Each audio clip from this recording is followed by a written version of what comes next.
Assalamualaikum warahmatullahi wabarakatuh.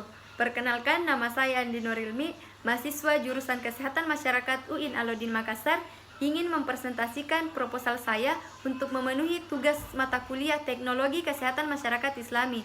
Adapun judul proposal saya yaitu efektivitas pelacakan kasus COVID-19 bagi pelaku perjalanan penggunaan aplikasi e-hack. Pertama, latar belakang.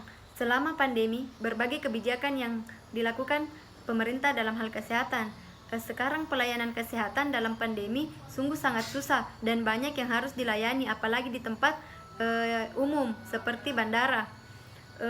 COVID-19 telah dinyatakan WHO sebagai pandemi dan Indonesia juga telah menyatakan COVID-19 sebagai kedaruratan kesehatan masyarakat atau KKM dan bencana nasional yang wajib dilakukan upaya penanggulangan sehingga tidak terjadi peningkatan kasus.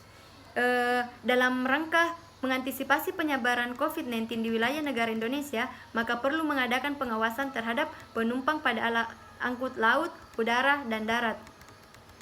Pelayanan kesehatan yaitu konsep yang dipakai dalam pemberian layanan kesehatan terhadap masyarakat.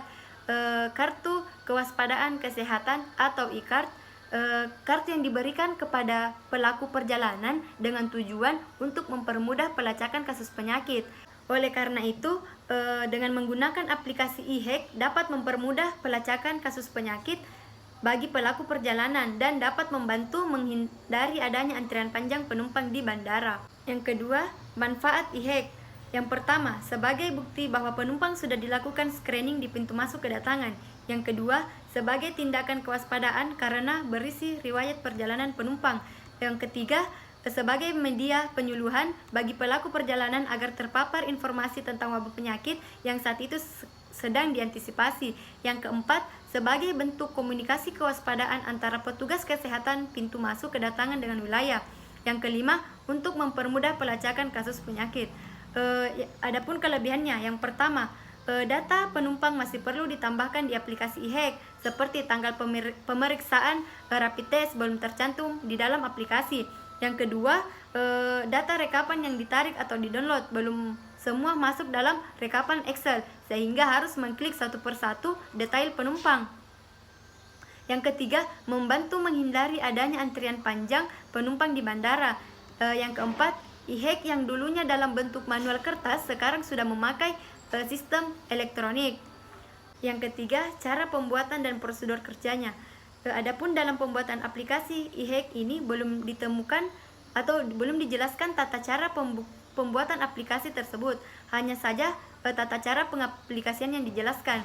Jadi adapun tata cara pengaplikasiannya yaitu yang pertama, menginstal aplikasi e-hack dari Play Store. Yang kedua, melakukan setting awal aplikasi, dan yang ketiga, membuat kartu kewaspadaan kesehatan elektronik.